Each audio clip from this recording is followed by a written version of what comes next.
7 o'clock. Call for this regular meeting of council of April 4th.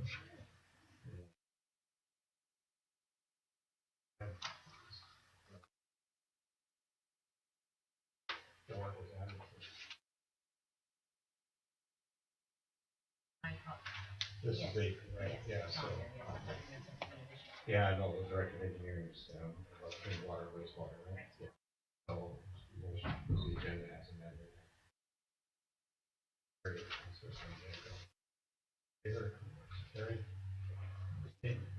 1 set of minutes.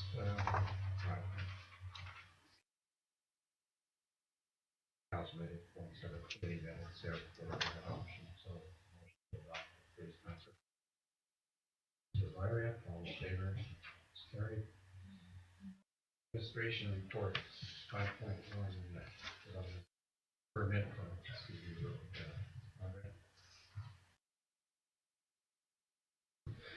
Thank you, Mr. Mayor. This is a application for a couple of variances for setbacks. Today in front of you to start the notification process, if you support the application at this point. The background of the requested variances has to do with an irregular form of the lot on this property at CB Road, but also with a preference to create a level entrance from CB Road. I don't believe anybody from the application is here. Joe Torreno is the designer that worked for us through this. In short, one corner of the building, the front corner, one front corner is within setbacks, but because of the irregular side property lines, the other corner extends into the setback instead of 7.5, 4.2. And then there's some minor little setback variances as well. In the report, we provide a number of reasons and considerations as to if this variance is reasonable, doesn't significantly impact the neighbors. Not going into much detail there just yet. So we did work with the applicants on tweaking the site plan. So initially the setback changes were a bit bigger, so now they've been reduced to what seems to be a reasonable amount. So today's start is notification, and then following that it will come back to council the next meeting for consideration. Thank you. question. Second.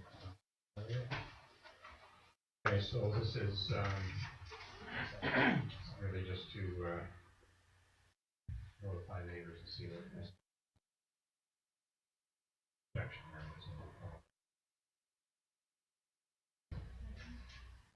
All in favor then? Very good, thank you, Andre. 5.2, David, with respect to the district energy utility.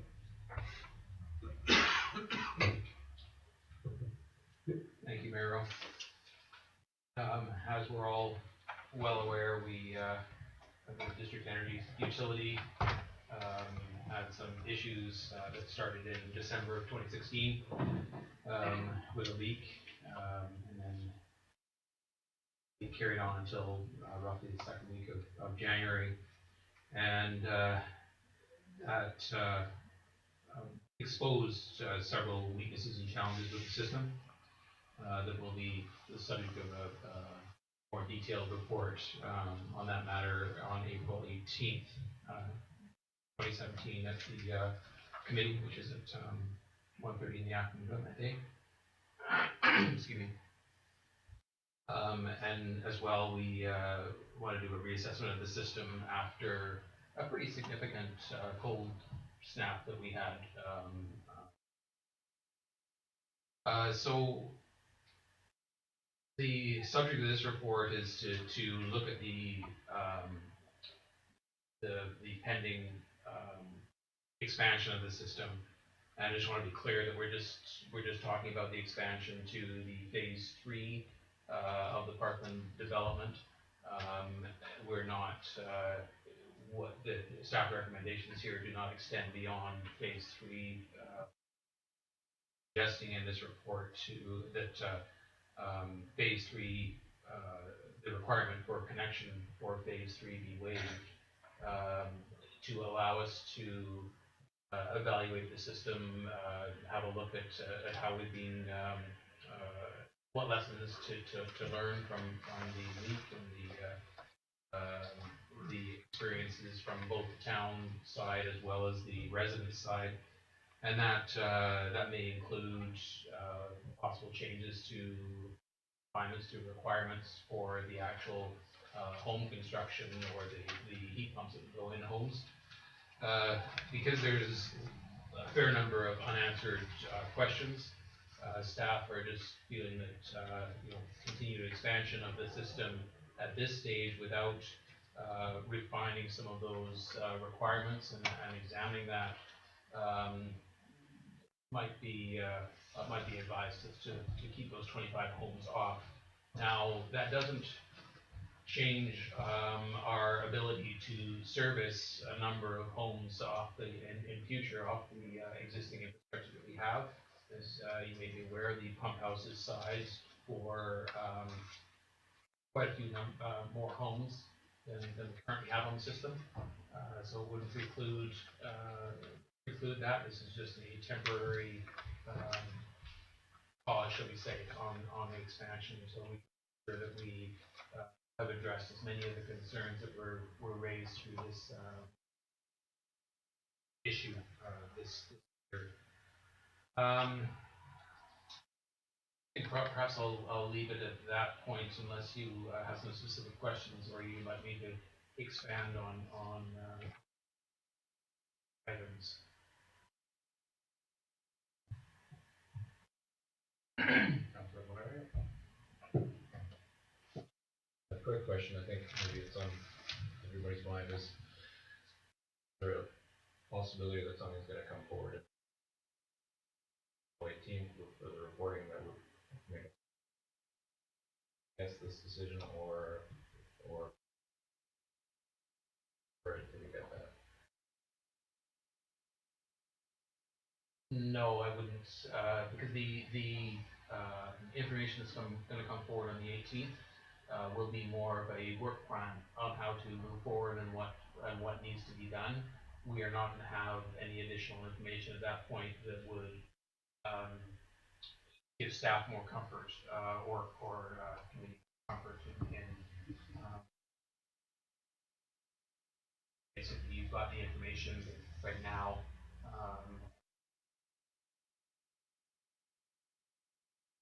More of a work plan and a proposal for how to address a lot of the issues that were, and an identification of items and weaknesses that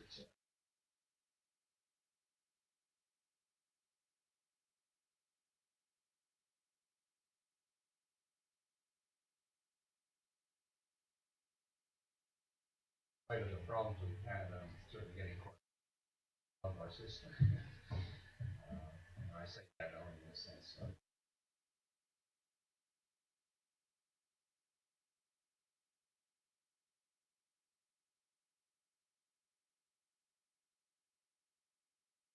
I'm not necessarily sure.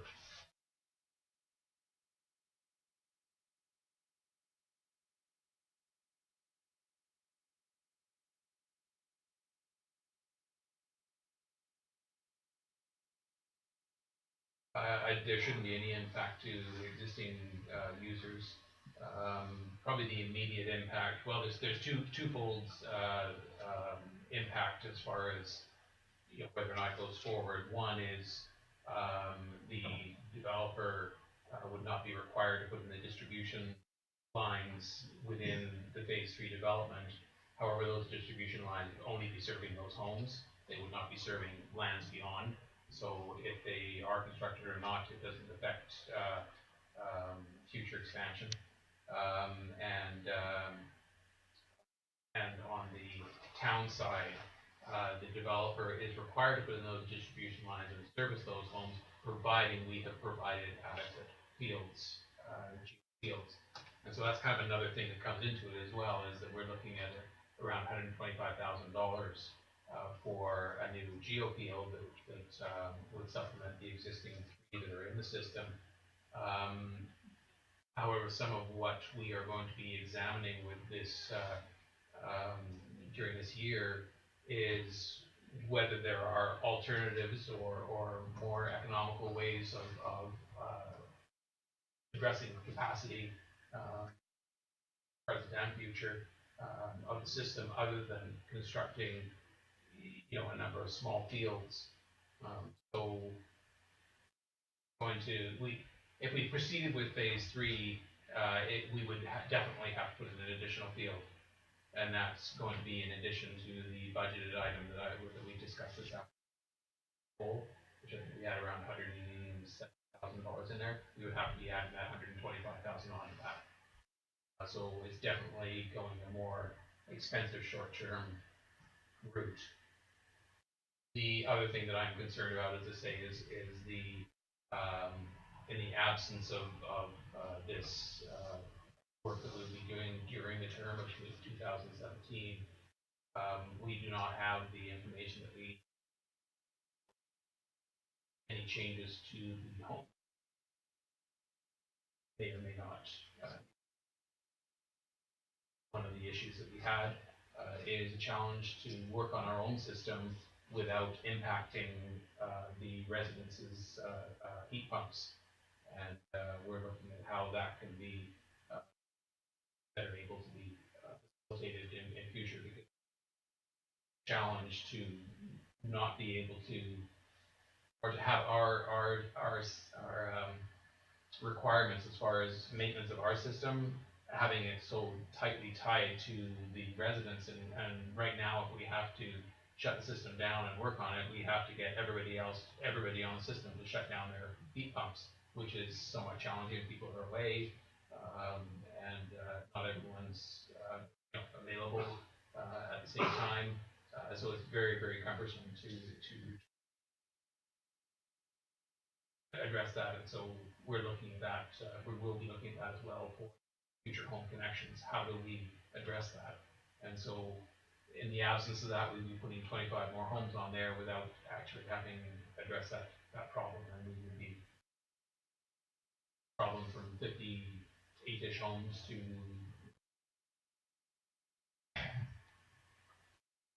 essentially making our challenges more, not less.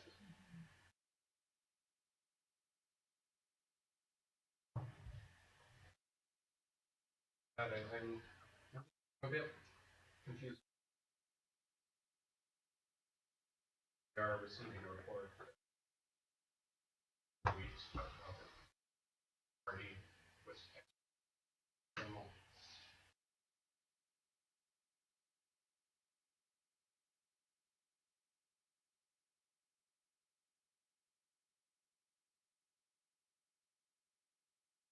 We're expecting work plan. Is that It's a work plan for the system. So it's not, it's on April 18th, you are not going to be handed a bunch of answers. You're going to be handed a work plan and a request to endorse that work plan. And then once that is being done, once we receive that from council, then our work will be cut out for us for 2017 to review, assess, complete improvements, all before the winter 2017-2018 winter system, or winter season. So we're not going to be, on April 18th, we're not going to have a bunch of answers.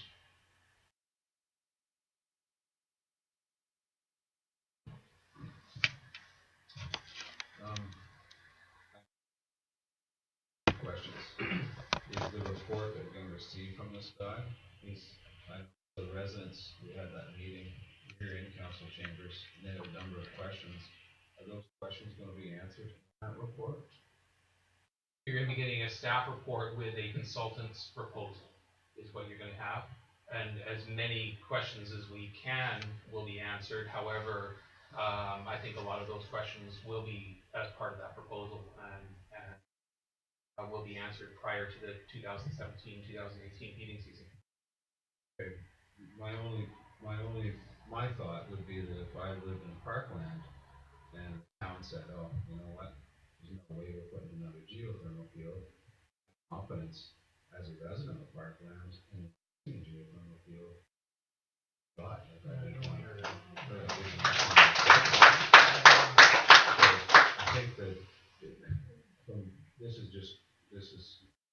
there's suggestions or there's ways to improve or whatever went wrong could be stopped from going wrong again, and then there's procedures put in place as a work plan to administer the existing geofield. Why wouldn't it work on a new geofield? Well, for starters, it's not just the geofield.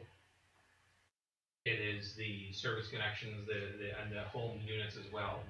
And the fact that we're looking at alternatives to putting in small, relatively expensive fields, such as a backup boiler for the system. So What energy source would the boiler be on? yes, Okay. and that will be during the. It just seems like you've got this whole, you've got this whole idea of getting energy from heating people's homes, reducing bills, and we're going to put a gas boiler in as a backup plan. It just seems that it just doesn't seem to. It seems like we're kind of jumping the gun on this. Personally, I mean, echo maybe Councillor Valerick's idea is just that maybe it's just a little too soon to be making this kind of decision before we get that and say, okay, because this idea has been percolated and it's like well before we were on council, and then now these people actually bought into the idea. So it almost seems like we're just like almost whether not expanding the site or thinking that we won't expand the site. It's almost like I don't want to say we're giving up on it, but we certainly don't. We're not exuding any confidence in the site. So that's my only concern. So that's just how I look at it. So. Speak to some of that. I mean, ultimately, this is council's decision, and staff, with the information that we have, this is the recommendation that the engineering department is comfortable with. And one of the things that we are concerned about, that we will have an existing issue with the system that we are going to replicate in these next 25 homes, which we do not want to do. There are many geosystems that actually have gas backups. It's not a cop-out. It is a backup system. And there are, I think the confidence in the system, or any kind of shaking of the confidence of the system, happened this winter. And this is what from a staff end of things, what we feel is the appropriate thing. If council wished to see this go ahead, and see phase 3 go ahead, no problem. We have the bylaws in place. We put in a field, we get that designed, and it wouldn't change the, I don't believe it will change any of the recommendations that will come out of that proposal. So what it could end up doing is costing us $125,000 more than it should at the end of the process. Those are what our cautions are. The timing wise, we have, for starters, we just experienced the issue, and so that's the timing for that response. And then the developer is ready to break ground, and so we are holding them up. If we wait for the results of this study and improvements and so. As I say, I've got no problem if council decides to go ahead with phase 3. I just want to be clear, it does mean another field. It does mean that we have that on top of the budget item that I gave you today, and that we could potentially be replicating some issues that we have with the system right now. So just to understand, David, first of all, we're well aware of how a lot of this sort of fell into your department this last few months, and you're obviously, looking, bringing forward potential options and solutions, and that's very much appreciated. I think what I'm hearing from council is, given what's happened, for making this particular leap, I think there's some more comfort would be provided, at least by seeing what, I hear what you said about what we can expect from the consultant's report, but there's a sense of, I'd like to sort of see that before making those next stage, is what I'm hearing. Just wanted to let you know, I definitely heard what you understand both sides of it. I realize that the meeting in a couple of weeks may not be 100% relevant to this particular, but I think given everything that we've experienced, probably just our comfort level to have that meeting. I certainly say that being cognizant that a decision does need to be made, and I'm not saying that I'd like to see that meeting happen in the next 2 weeks. I would be a lot more comfortable to make a decision after that. I'm not saying a full assessment and, a whole full work plan has to transpire, because I do also understand from a developer's point of view that it is spring and ready to move forward. I had a question. I was just wondering if the consultant was actually expected to be at that meeting, if that's on the 18th. He wasn't at this point, no. I think there would be an opportunity to do that once we've got some indication from council that they would want to go down this road with this consultant. But we could always, he may or may not be available on that day, and he could possibly join us by phone. How lives receive report?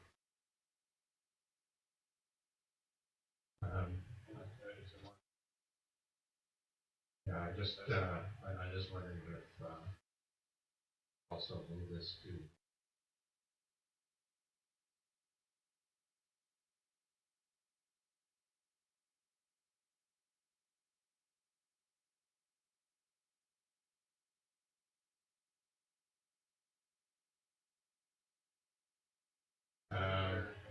well, yeah.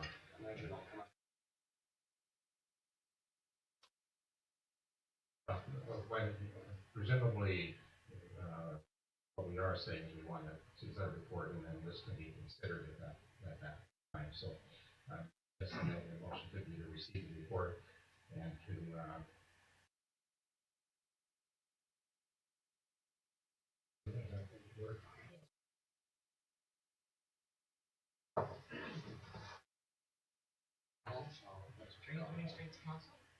sorry, is the report on April 18th coming to committee, or? So the report I suppose this could come back to committee. I was just thinking that yes, you're gonna have the committee meeting. That's where the next report is going to be dealt with. I guess it's whether or not I wasn't too clear whether you wanted to have a resolution on the 18th as well for this one. We do not have that resolution on the proposal.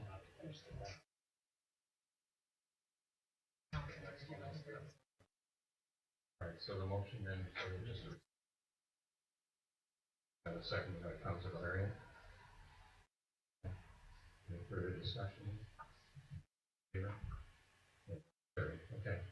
so we'll hopefully get more information on the 18th and revisit this event. Okay, 5.3, parcel tax overview.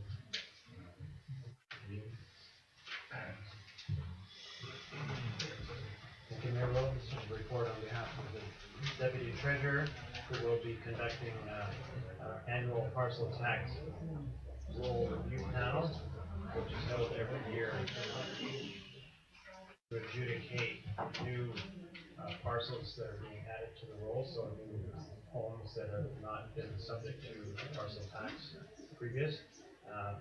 The report says that recommends that the parcel tax panel be held at 1 p.m. on Tuesday, May the 2nd, and there will be some required advertising to the newspapers in mid-April, and letters would go to the affected residents so that they wish to appeal that.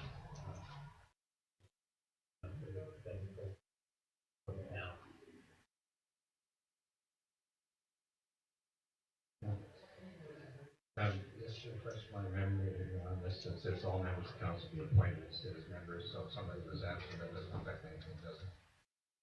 no, someone is doing it for them. Yeah. Councillor White moves that, second. Councillor Sanjanko, all in favor? That's carried. 5.4. So, this, I guess it wasn't exactly a referral to committee, but it's out of the committee. Anybody need any, 5.4?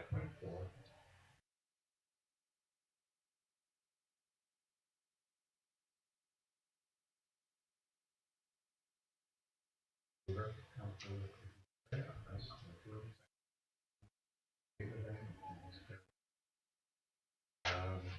Council report, Councillor White. This is their pages. Oh, well, it's gonna be like.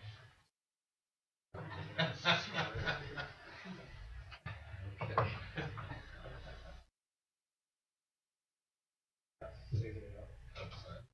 Councillor Lumley. All right, Councillor Sanjanko. Purposely, you put a written report on the committee of the whole between budget, so you can make it.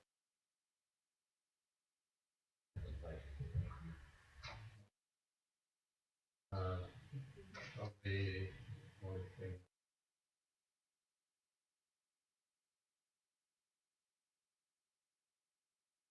See, it's already out there, but the received from the province. Water wastewater management program, deciding over $1 million, which will assist us in replacing water infrastructure, as well to prepare an integrated stormwater management plan, which will allow us to devise a system to use our natural assets for dissemination of stormwater,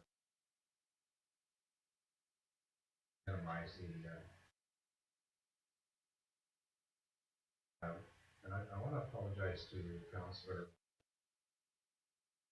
Lumley, because we were at this meeting when the announcement was made the other day, and I was kind of acknowledging that people that come from other places, like the regional district and Sea Shelf, and I forgot these two guys sitting in the front row, so I apologize.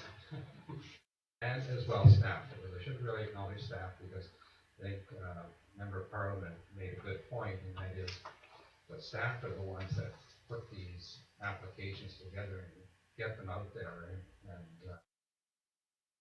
make it possible for us to capture these when they're available. So, David, thank you very much for your work.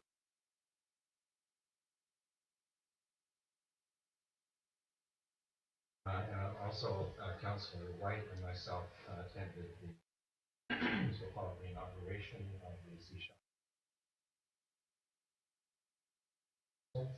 So congratulate Councillor Chief Paul and his new. Looks like a pretty dynamic council, I think. And then for anybody that wasn't there, the also made at the ferry terminal, giving approximately 17 million. Oh. Here I believe improvement to really, I did get to meet the BC Prairie Corporation, that was his. And I I told them that they already had a solution to the problem. They had ferries going every hour for the last 2 months, and just keep it up. We're good. Okay. 7.1. Here for adoption water regulation.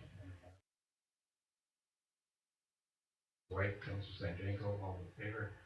That's carried. 7.2, also for final adoption with the zoning bylaw amendments, the housekeeping ones. Thank you, Councilor Lundgren, all in favor? And that's carried as well. The inquiries at this point. Geothermal consultant, they were involved with setting up. Okay, I'll ask David to respond to that, please. The consultant that we've been working with is a engineer by the name of Daniel Boy, B-O-O-Y. And no, he was not involved